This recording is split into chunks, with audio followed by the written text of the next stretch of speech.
Guys, এই দুষ্ট কাকগুলো এই জমির সব ফসল নষ্ট করে ফেলে। তা দেখে জমির মালিক বলতে থাকে, কিন্তু জমির মালিককে ভয় না পেয়ে আরো জমির ফসল নষ্ট করতে থাকে। এদিকে কাক যখনই ফলের উপর কামড় দিতে যাবে, ফল থেকে একটি পোকা বেরিয়ে এসে কাকের ছবি তুলে নেয়।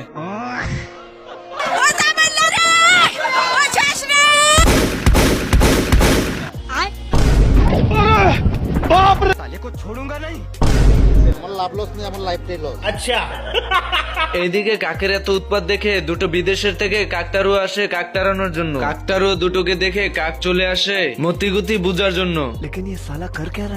আমার জন্য এটা কোনো ব্যাপারই না, কোনো ব্যাপার না। কাক তো সাহস দেখিয়ে কাকতারুয়ার সামনে দিয়ে চলে যায়। এদিকে কাকতারুয়া কাককে ভয় দেখানোর জন্য চলে আসে।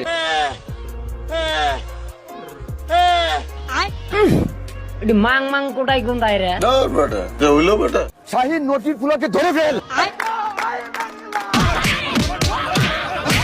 ওরা কি আমায় মার্ডার করতে চেয়েছিল?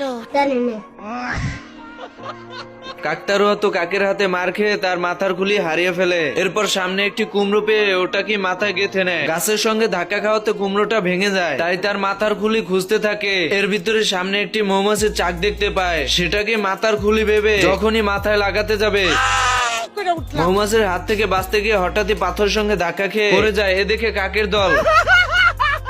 এরপর এদের ভিতরে একটি কাক হাসতে হাসতে ইদারার ভিতর পড়ে যায়।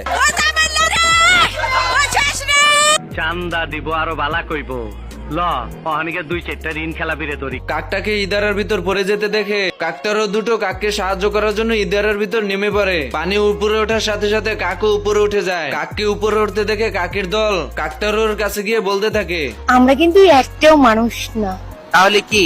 জানোয়ার। এরপর কাকের দল তাদের ভুল বুঝতে পেরে জমির ফসল আগের মতন ঠিক করে দেয়। ফসল ঠিকঠাক দেখে জমির মালিক এসে কাকটারোকে পুরস্কার হিসেবে 2টি গাঞ্জা ধরিয়ে দেয়। নৌকা পাহাড় তলি যায় ও মীরা।